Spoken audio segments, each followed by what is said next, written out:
Hello दोस्तों, आइए देखते हैं यहाँ पर एक डायरेक्शन और डिस्टेंस का क्वेश्चन है। और इस क्वेश्चन पर बेस्ड 5 अलग तरह के क्वेश्चंस पूछे गए हैं।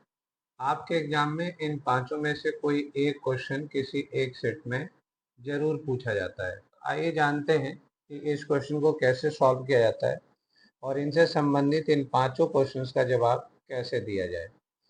क्वेश्चन है, Ram goes 3 kilometre in west. चलिए हम यहाँ से चलना शुरू करते हैं। पहले तो राम 3 किलोमीटर वेस्ट में गया। हमको पता है कि लेफ्ट हैंड पे वेस्ट होता है। ठीक है, turns left and goes for 5 kilometre. जब वेस्ट में जा रहा है तो लेफ्ट उसका साउथ में हो जाता है। 5 इन लेफ्ट गया है। Then turns right goes for 6 kilometre. अब उसको राइट जाना है तो राइट ऐसे 6 किलोमीटर गया है, 6 राइट में। Then turns in right again goes for 2 kilometre. अब यहाँ से आपको देखना है कि 2 किलोमीटर राइट में गया है। ठीक है, अब ये देखिए, ये पूरी लाइन जो है ये 5 की है, लेकिन आपको 5 तक नहीं जाना, बीच में ही रुकना है। मतलब 2 किलोमीटर तक ही राइट में जाना है। Finally in left goes for 3 kilometre, और यहाँ से वो लेफ्ट मुड़ता है और 3 किलोमीटर जाता है।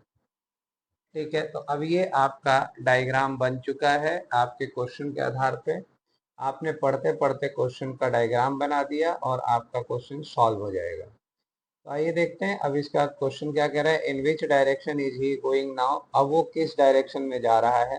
तो आपको पता है डायरेक्शन कुछ ऐसा होता है। ठीक है, यही है, ये नॉर्थ है, ये वेस्ट है, इधर की तरफ ईस्ट है। ठीक है, इधर की तरफ साउथ है, ये आपका साउथ वेस्ट है, ये आपका साउथ ईस्ट है, ये आपका नॉर्थ ईस्ट है, ये आपका नॉर्थ वेस्ट है। तो अब आप बताइए कि कौन सी दिशा में जा रहा है। तो वेस्ट की तरफ जा रहा है। तो फर्स्ट क्वेश्चन का आंसर क्या हो जाएगा। फर्स्ट क्वेश्चन का आंसर हो जाएगा वेस्ट में जा रहा है। ठीक है, दूसरा क्वेश्चन देखते हैं। सेकंड क्वेश्चन क्या कह रहा है। In which direction is he from is starting point. अब वो स्टार्टिंग पॉइंट से किस दिशा में है। तो आपको यहाँ स्टार्टिंग पॉइंट पे बैठ जाना है और यहाँ से चेक करना है कि किधर की ओर है। अब आप ये देखिए, क्या ये इस वेस्ट के डायरेक्शन पे जा रहा है तो मिल रहा है, नहीं जा रहा है। अब यहाँ पर देखिए, यहाँ से अगर आप नीचे आते हैं तो क्या ये साउथ में मिल रहा है, नहीं मिल रहा है। लेकिन हमको पता है ये वेस्ट और साउथ के बीच में आके फंस रहा है, क्योंकि पूरा का पूरा एरिया साउथ वेस्ट का होता है।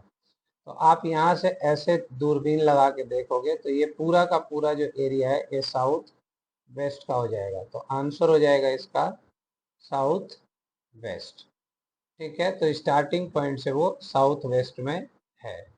आइए देखते हैं तीसरा question. In which direction is is starting point. अब उससे पूछा जा रहा है कि यहाँ जहाँ वो पहुंच गया है, यहाँ से उसका स्टार्टिंग पॉइंट किस डायरेक्शन में है। तो आप यहाँ पर ऐसे उठा कर देखिए तो नॉर्थ में तो आपको नहीं मिल रहा है। अब ये ईस्ट में भी नहीं मिल रहा है, यानी कि ये नॉर्थ ईस्ट के एरिया में आपको मिल रहा है।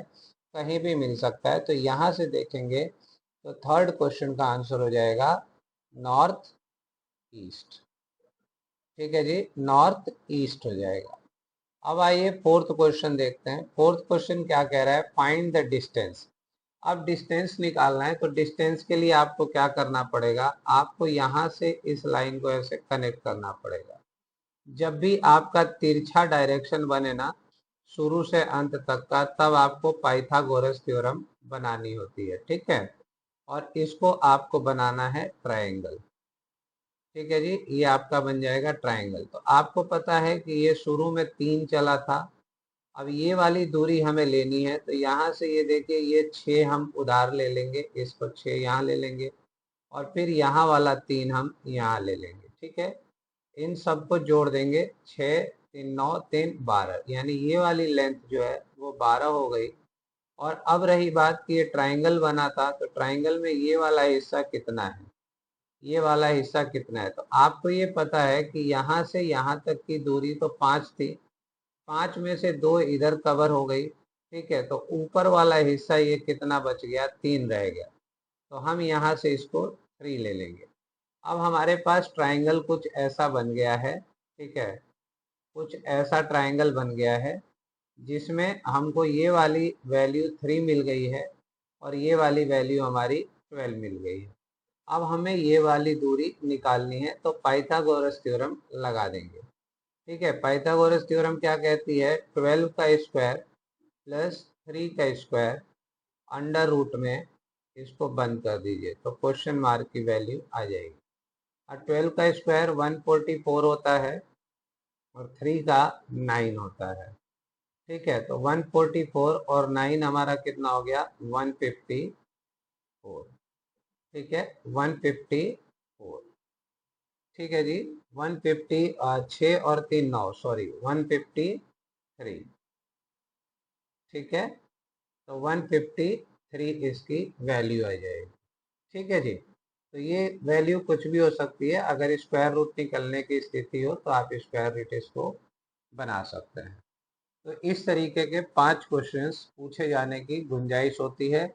क्वेश्चन का लैंग्वेज यही होता है हर जगह, लेकिन ये 5 तरह के क्वेश्चन पूछे जा सकते हैं। आपके सेट में कोई सा भी क्वेश्चन आ सकता है। धन्यवाद।